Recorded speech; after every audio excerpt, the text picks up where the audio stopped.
Пазителите на българския дух и традиции.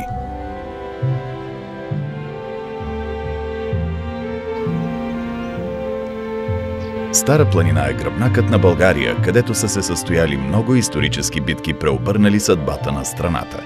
Затова и селищата, разпръснати в подножието й, са носители на изконния дух на българите. Боженци, Жеравна и Копривщица са не само красиви бисери, но и къщета от историята на България.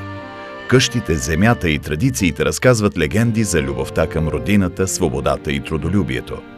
Стара планина пресича България от запад на изток.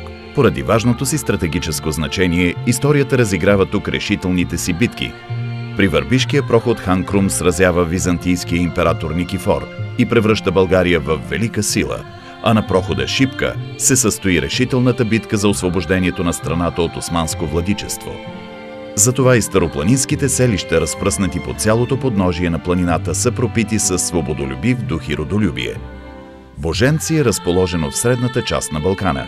През 16 век младата болярка Божана бяга тук от нахлулите в столицата Търново турци. Край студения планински извор тя не само намира спасение, но и основава селище, което днес носи нейното име.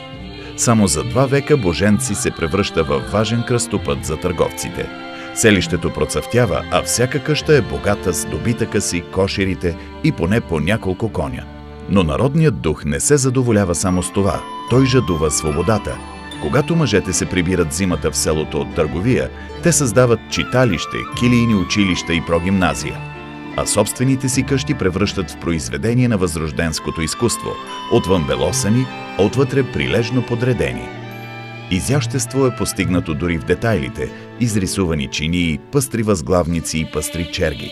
И цялата тази традиция е напълно съхранена през вековете. На изток, на южния склон на Балкана, е разположено село Жеравна. Къщите му са музей на възрожденското изкуство, а цялото селище е архитектурно-исторически резерват.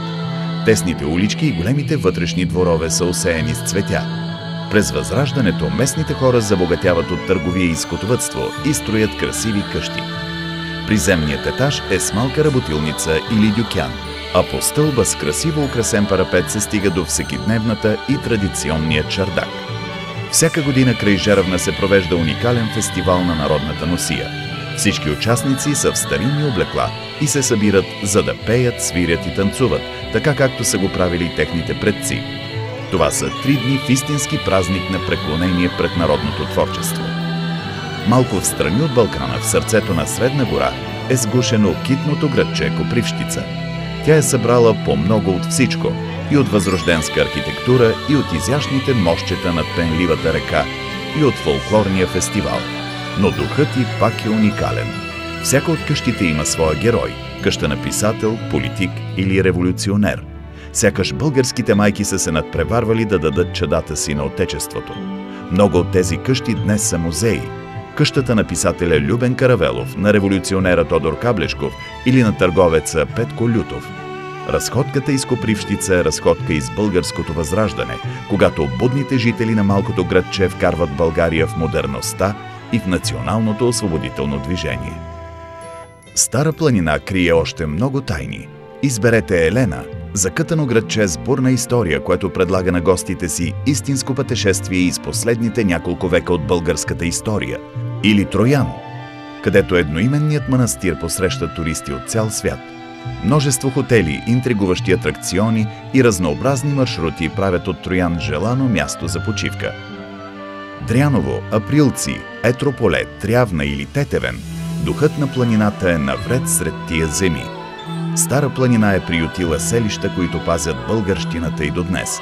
Много от тях предлагат отлични възможности за селски туризъм, уютни хотели и традиционни механи. Те са съхранили една традиция, която днес крепи националното чувство за самосъзнание и са привлекателна дестинация за всеки турист, пътешественик или просто изморен пътник.